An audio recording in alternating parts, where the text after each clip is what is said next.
Now very important thing, actually बहुत सारा मेरा फ्रेंड है, जूनियर्स है, ब्रदर सिस्टर, वो लोग को ऑडिट में बहुत प्रॉब्लम आ रहा है। ठीक है, तो ये वीडियो बेसिकली उन स्टूडेंट्स के लिए जिन लोग का सीए इंटर आईपीसीसी में अटेम्प्ट्स लग रहे हैं 1 2 3 ड्यू टू ऑडिट बेसिकली। और ऑडिट और ईआईएसएम ही डुबाता है बेसिकली स्टूडेंट को, अकाउंट्स किसी की ख़राब नहीं होती है, एफएमबी। ठीक है, आज मैं आप लोग के लिए ऑडिट की वो स्ट्रेटेजी बताने वाला हूँ जो मैंने फॉलो की थी, क्योंकि मेरा भी 2-3 अटेम्प्ट एग्जाम में लग गया था, फेल हो गया था मैं ऑडिट के लिए। Right now I am a chartered accountant. ठीक है, सबसे पहला स्टेप जो आपको लेना है ना, आपको खुद से ऑनेस्ट होना पड़ेगा। मैं आपको बहुत जल्दी जल्दी सब कुछ बताने वाला हूँ। खुद से ऑनेस्ट का मतलब है कि कई बार हम लोग को लगता है हाँ हम लोग को तो आता है, हम लोग तो एग्ज़ाम में लिख ही लेंगे, बट रियलिटी कुछ और होता है। जब आप राइटिंग प्रैक्टिस नहीं करके जाते ना, जब आपने 50 आंसर नहीं लिख रखे हैं, तो आप एग्ज़ाम में जाओगे, आपको लगेगा कि मुझे आता है, बट एक्चुअल में आपको नहीं आता है। आप बस अज्यूम करके बैठे हो कि हाँ मेरे को तो ये आंसर आता है, मेरा ये चैप्टर कंप्लीट है दिमाग के अंदर। जब तक लिखोगे नहीं तब तक नहीं पता चलेगा इस सब्जेक्ट को। सो बेसिकली आपको खुद से ऑनेस्ट रहना बहुत ज़रूरी है। आपको खुद को ये पहले बोलो कि हाँ हम कम मेहनत किए थे, अगर ऐसा है तो, कि उतना टाइम नहीं दिए इस सब्जेक्ट को जितना देना चाहिए, और इस बार देंगे और पास होके रहेंगे चाहे जो हो जाए। ठीक है, नाउ कम्स कि भैया एमसीक्यू और डिस्क्रिप्टिव जो भी है और क्या क्या मिस्टेक से पहले फेल हो रहे हो वो देखो। First thing, be honest to yourself. Second, it require double efforts. मान लो मेरे को ऐसा लगता है भाई कि ऑडिट में बहुत टाइम देना चाहिए और पढ़ना चाहिए। हम लोग का प्रॉब्लम क्या है पता है, बहुत हंसी आएगा तुमको सुन के। हम लोग को पता होता है कि ऑडिट में और ईआईएसएम में फेल होते हैं लोग, मार्किंग टफ होती है, बट हम लोग उसी को एग्जाम से 1 महीना पहले पढ़ते हैं या 15-20 दिन पहले। हम लोग क्या बोलते हैं, अरे ऑडिट और ईआईएसएम तो हो जाएगा, बाकी को पहले फोकस करते हैं, उसमें तो 40-40 लाना है। अगर आप 40 के एम से गए ना, आपका 40 कभी नहीं आएगा। अगर आप 60-70 एम करोगे तब जाके आप 50s के आसपास ला पाओगे ऑडिट में, ईआईएसएम में, लॉ के अंदर। ये सारे थ्योरी सब्जेक्ट का आईसीआई के साथ यही हाल है। ठीक है, रीजंस क्या है बात को समझ लो। आप में से जितनों ने भी ये गलती कर रखी है आप समझ जाओगे, सिलेबस कवर करके नहीं जाते। 1 अटेम्प्ट हो गया, 2 अटेम्प्ट हो गया, 3 अटेम्प्ट हो गया, फिर भी 2-2 3-3 चैप्टर तुम छोड़ के जा रहे हो, तो तुम खुद को फेल कराना चाह रहे हो। इंस्टीट्यूट फेल नहीं कर रहा, ये कड़वी सच्चाई है। आप खुद सोचो, पहला अटेम्प्ट में तुम बोल सकते हो कि मेरे पास टाइम कम था, ये चैप्टर नहीं कर पाए। तुम दूसरा अटेम्प्ट में भी वही कर रहे हो, तीसरा अटेम्प्ट में भी वही कर रहे हो, मज़ा नहीं आ रहा है। तो बेटा मज़ा लेने के लिए तो नहीं आए थे ना। हर कहीं भी जाओगे कहीं ना कहीं तो तुमको ये सहना ही पड़ेगा। ऐसा कोई फील्ड बना नहीं है जहाँ पे हर वक्त तुम इंजॉय कर पाओ, ये रियलिटी है। नो राइटिंग प्रैक्टिस, ये सबसे इंपॉर्टेंट है कि बच्चा राइटिंग प्रैक्टिस करता ही नहीं है। हम लोग नहीं करते थे, मैं अपना ही एक्सपीरियंस बता रहा हूँ आपको। जब मैं फेल होता था तब मैं ये सब नहीं करता था। लैक ऑफ रिवीजन, रिवीजन करते नहीं। एक चैप्टर को ना अच्छा से पढ़ेंगे, एकदम डेप्थ में जाके पढ़ेंगे। तुम आईसीआई, तुम सीए में, तुम अभी तक ये नहीं समझ पाया कि तुम किसी चैप्टर को जितना भी डेप्थ में पढ़ लो, अगर आईसीआई को उसमें तुम्हारा हालत खराब करना है तो वो कर ही देगा, तुम कुछ नहीं कर पाओगे उसका। तो ये जो है ना कि ऐसा एटीट्यूड कि कर लेंगे, इसमें तो टाइम लगता है, ये सब कुछ छोड़ो, अग्रेसिव बन के इस सब्जेक्ट को पढ़ो। एक्चुअल में रियलिटी है कि थ्योरी सब्जेक्ट को अग्रेसिव होकर पढ़ना चाहिए कि इसमें तो तोड़ देंगे हम लोग। जितना जल्दी जल्दी नंबर ऑफ टाइम्स का रिवीजन को बढ़ाओ, 1 बार 2 बार 3 बार, एक टॉपिक को 10 बार रीड कर लो, उसमें से ही काफ़ी हो जाता है। उसके बाद ओनली लर्निंग नॉट रीडिंग। आपको प्रोविजन तो पता है, आपको पता है कि ऐसे का कंटेंट क्या है, बट वो आपसे पूछा कुछ और आप लिख के कुछ और आ गए। आपसे बेसिकली इन्वेंट्री के बारे में पूछा था, आपने कुछ और ही लिख के आ गए। आपसे अदर प्रोसीजर के बारे में पढ़ रहा था, लिखने को बोला था इंस्टीट्यूट की कोई अदर प्रोसीजर बताओ, इंटरनल कंट्रोल के बारे में बताओ, आपने कुछ और ही आंसर लिख के आ गया। ये एक और सबसे बड़ा प्रॉब्लम है कि तुमको आंसर तो पता है, बट कौन से क्वेश्चन में कौन सा आंसर होगा ये नहीं पता होता। ये भी एक रीज़न है। Giving time only 1 month before exam, exam के 1 महीना पहले पढ़ते हो तो रिजल्ट भी वैसा ही आता है। Not adding technical words in answer, assuming thing. अब देखो टेक्निकल वर्ड का मतलब क्या है, आप चार्टर्ड अकाउंटेंट बनने जा रहे हो तो इंस्टीट्यूट एक्सपेक्ट करता है कि आपका जो लैंग्वेज होगा ना वो एज अ चार्टर्ड अकाउंटेंट होगा। हम लोग को पहले ये बात नहीं समझ आता था, अब समझ आता है, क्योंकि after becoming a chartered accountant आपको नोटिसेस लिखने पड़ेंगे, रिप्लाई करना पड़ेगा। तो आपका नोटिस में आपको 5-5 हज़ार रुपये फीस मिलती है। तो आपका लैंग्वेज भी तो वैसा होना चाहिए ना। तो इंस्टीट्यूट चाहता है कि आपकी लैंग्वेज अच्छी हो, परफेक्ट नहीं हो, छापना नहीं पड़ता है लैंग्वेज को, बट अच्छी होनी चाहिए। अब आप प्रॉब्लम तो बता दिए कि किस वजह से फेल होते हैं, अब स्टेप्स भी बता दो। बहुत सिंपल है, मेरा लाइफ में एक सिंपल सा लॉजिक है दोस्त, कि कहाँ कमी है उसको ढूंढो, उसके लिए जो करेक्ट स्टेप है वो लो और आगे बढ़ जाओ। इसके अलावा और ज़िंदगी में कुछ नहीं है, ठीक। Give a check to your material from which you are studying, if required change it. ये वेरी वेरी इंपॉर्टेंट। मेरा जो नेचर है ना, मैं थोड़ा क्रिएटिव टाइप का आदमी हूँ, तो मेरे को ना एक ही बुक पढ़ने में मज़ा नहीं आता। तो हम क्या करते थे, सेम कंटेंट तो सेम है ना, चाहे किताब कोई भी हो, तो मान लो पुराना ऑथर का बुक मेरे को पढ़ने का मन नहीं कर रहा, तो या तो हम उसी ऑथर का नया बुक एडिशन ले लेते थे या स्टडी मटेरियल पकड़ लिए। मैंने बेसिकली अपनी ऑडिट की बुक चेंज की थी क्योंकि मुझे मेरा पुराना ऑथर का बुक अच्छा नहीं लग रहा था। मैं नाम नहीं लूँगा, जिन स्टूडेंट को रिकमेंडेशन चाहिए आप मेरे को कॉमेंट कर दीजिएगा यूट्यूब पर, मैं आपको बता दूँगा। बट अगर तुमको लग रहा है कि मन नहीं कर रहा है, उस मटेरियल को देखने का ही मन नहीं करता है, कभी कभी 2 बार 3 बार पक जाते हैं, तो बाय ए न्यू बुक। 400-500 का खर्चा है, बट तुमको पता है नया बुक में ना फील ही कुछ अलग आएगा। लोग को लगता है कि मजाक कर रहा है, बट ये एक्चुअल में सच बात है।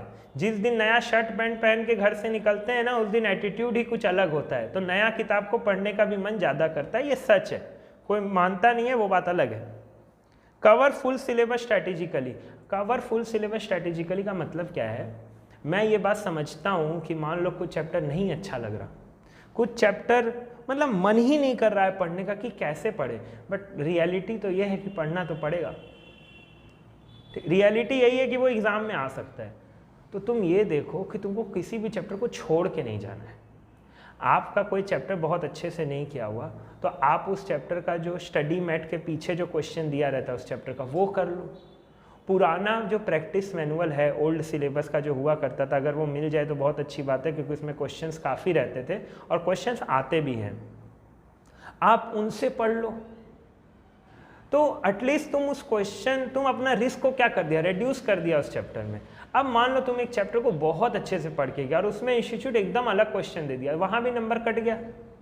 और जो चैप्टर तुम नहीं पढ़ के गए उसमें से इंस्टीट्यूट बेसिक क्वेश्चन दे दिया, अब तुम बेसिक भी नहीं पढ़ के गए थे तो तुम्हारा लॉस हो गया। मैं हमेशा 11 हो 12 हो CA फाउंडेशन हो इंटर हो फाइनल हो सारे स्टूडेंट को बोलता हूँ कि तुम कोई चैप्टर को पूरा मत छोड़ के जाओ, एटलीस्ट उसका बेसिक्स करके चल जाओ, क्योंकि क्या पता वो चैप्टर का बेसिक्स ही तुमको नंबर दे के चला जाए। पूरा कभी किसी चैप्टर को मत छोड़ना, सिलेक्टिव कर लेना बट छोड़ना मत। चाहो तो पूरा कंप्लीट करो, सिलेक्टिव होना ही पड़ेगा at a point of time, but ऐसा नहीं, थोड़ा मिटिगेट करो अपना रिस्क को। अब ये भी एक ऑडिटिंग टर्म है, आपको पता है, मिटिगेट द रिस्क, कि रिस्क को नलिफाई नहीं किया जा सकता। हम लोग बोलते हैं ना कि हम लोग सिर्फ और सिर्फ परसुएसिव एविडेंस लेते हैं, कंक्लूसिव एविडेंस नहीं ले पाते ऑडिट के अंदर।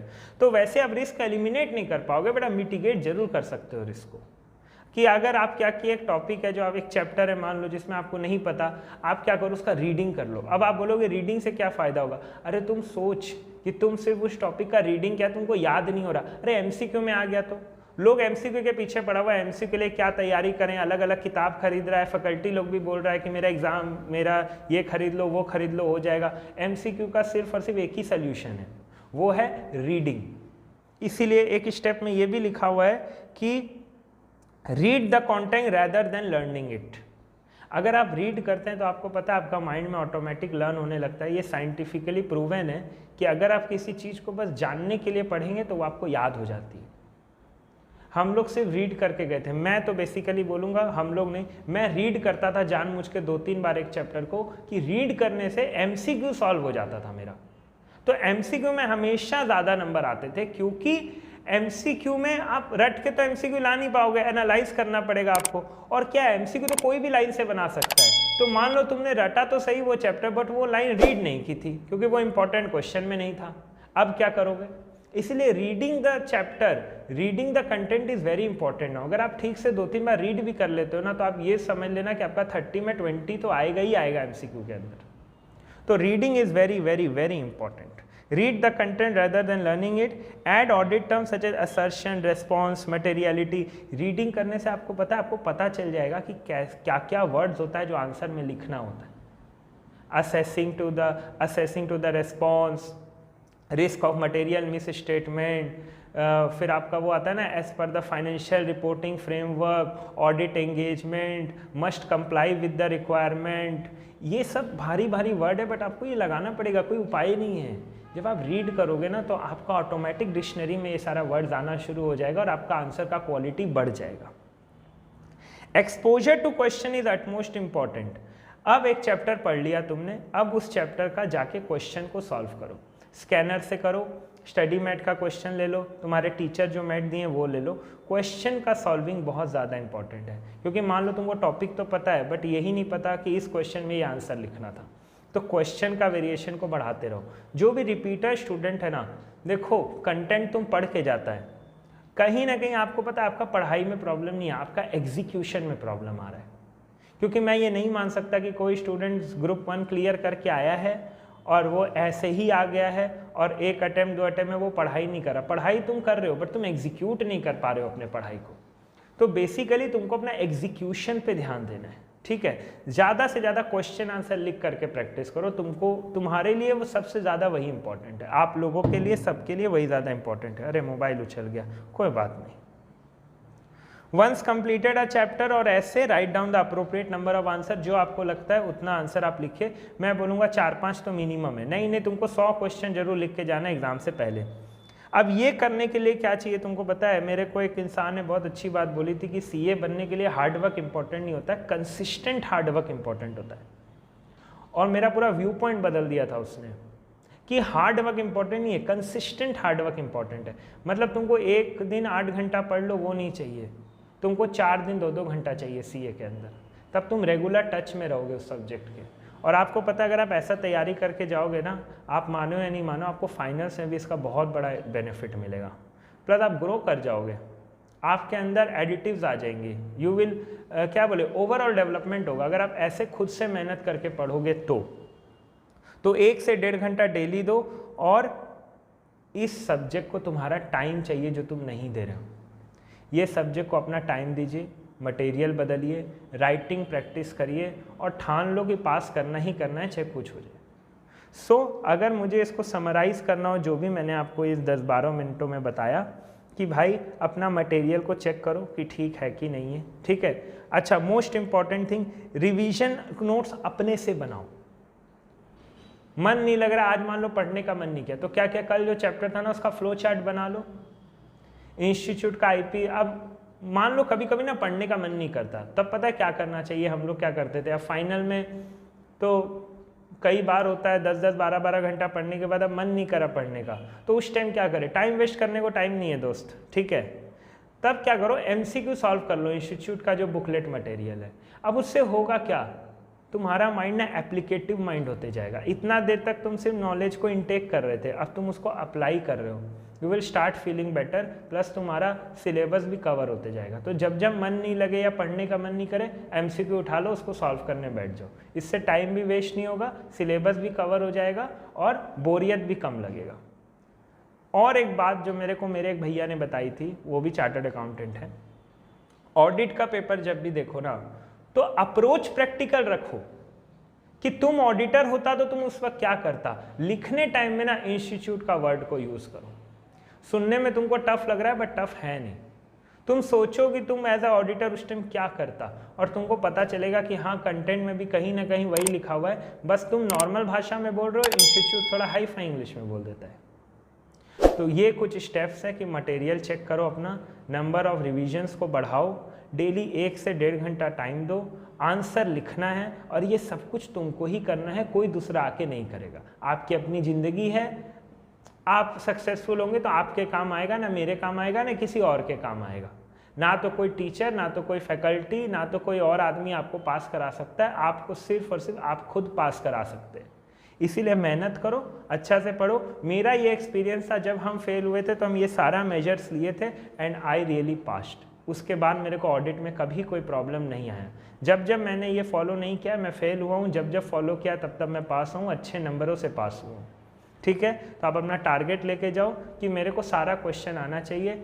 हम अपना 100% सिलेबस कवर करके जाएंगे और लिख करके जाएंगे, और पॉजिटिव एटीट्यूड के साथ जाइए। मेरे हिसाब से अगर आप इसको फॉलो करोगे तो गारंटी आप पास कर जाओगे। Thank you very much. This was suggestion just like your Elder brother और फ्रेंड और मेंटर, एनीथिंग। अगर आपको इसके अलावा कोई भी चैप्टर में कोई इशू है या कोई भी प्रॉब्लम आए पढ़ने के टाइम पे या किसी चैप्टर के ऊपर कोई गाइडेंस चाहिए तो मेरे को कमेंट कर देना, मैं आपको उसके ऊपर रिप्लाई पक्का कर दूँगा, या मान लो उसके ऊपर कुछ सेपरेट डिस्कशन कर लेंगे। बट मैं बोलूँगा ज़्यादा टाइम पढ़ाई को दो, और कोई दिक्कत हो तो आप मेरे से पूछ सकते हो। ठीक है, okay, thank you very much.